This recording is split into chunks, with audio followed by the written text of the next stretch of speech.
senators, representatives, and distinguished members of this committee. My name is Edward Apicella. I'm an assistant police chief with the city of Waterbury, and I'm here on behalf of Mayor Neil O'Leary.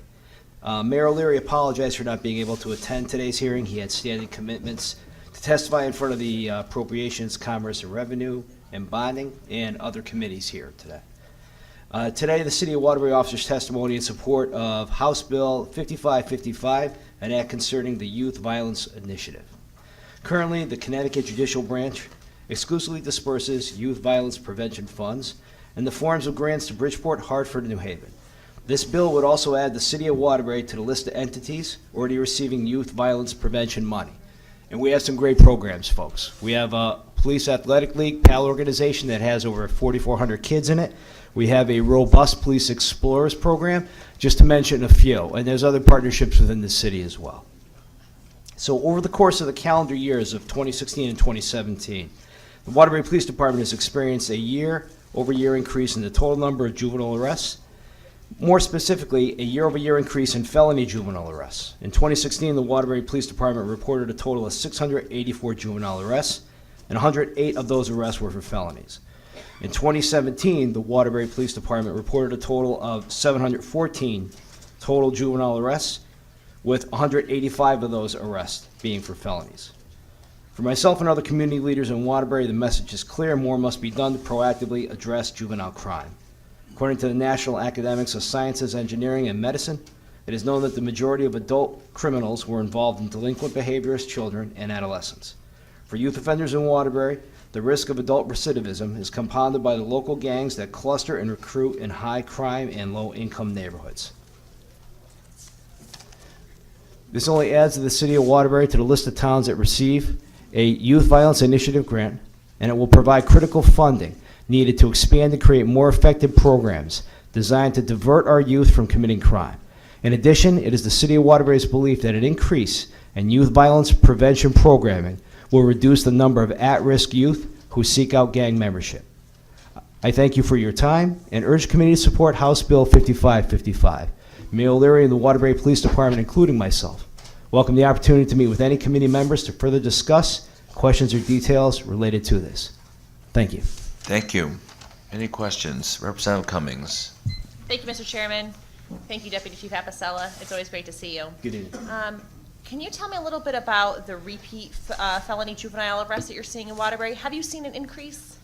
So we have seen an increase. So last year we had a total of 684 arrests, and 108 of those were for juvenile or for felonies. Now, of those, 13 were repeat offenders. So 108 felony arrests, 13 repeat offenders. So now go to 2017, we had a total of 714 juvenile arrests. So out of those 714 juvenile arrests, 185 of them were for felonies. So from 2016 to 2017, that's a 71% increase for the City of Waterbury for felony juvenile arrests. Now, when you look at the repeat felony juvenile offenders, these are juveniles that are committing repeat offenses within the same calendar year, the number went from 13 to 52. So that's an over 300% increase in repeat felony juvenile offenders.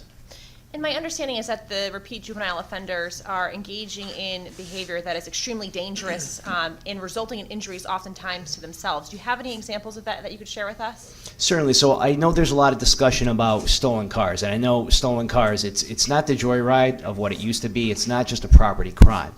So what's happening with the stolen cars is the cars are being driven at incredibly dangerous speeds. It's a 2,000 pound hunk of metal. It's being driven through the streets in excess of 50, 60, 70 miles an hour with disregard to traffic laws. So I've had to go on scene, and I've had to see fatal accidents where a juvenile who stole a car with other juveniles in the car died because of the accident.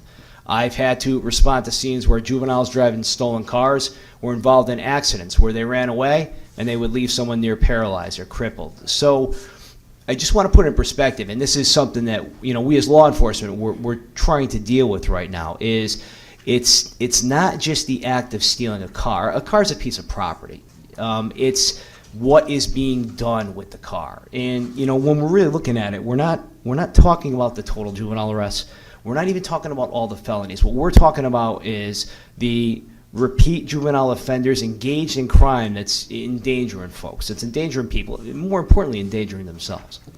Have you seen a lot of these crimes tied to the rise of gangs, recent rise of gangs in Waterbury? So we've had some gangs that have, two major gangs that have adopted themselves into Waterbury right now. So what we're seeing is there are a couple juveniles that are being associated with this gang, but the crux of these gangs are between 18, 19, and 20 years old. So that's where we're seeing the most violent activity. There is some juvenile activity under the age of 18, some gun possession, some violent assaults. But most of the crux of the gang activity we're seeing is 18, 19, or 20 years old, as far as that goes. And do you believe that providing this funding to Waterbury would help ensure that these kids do not wind up in these gangs? Which, I mean, they committed a shooting right outside the courthouse that most of us walk by.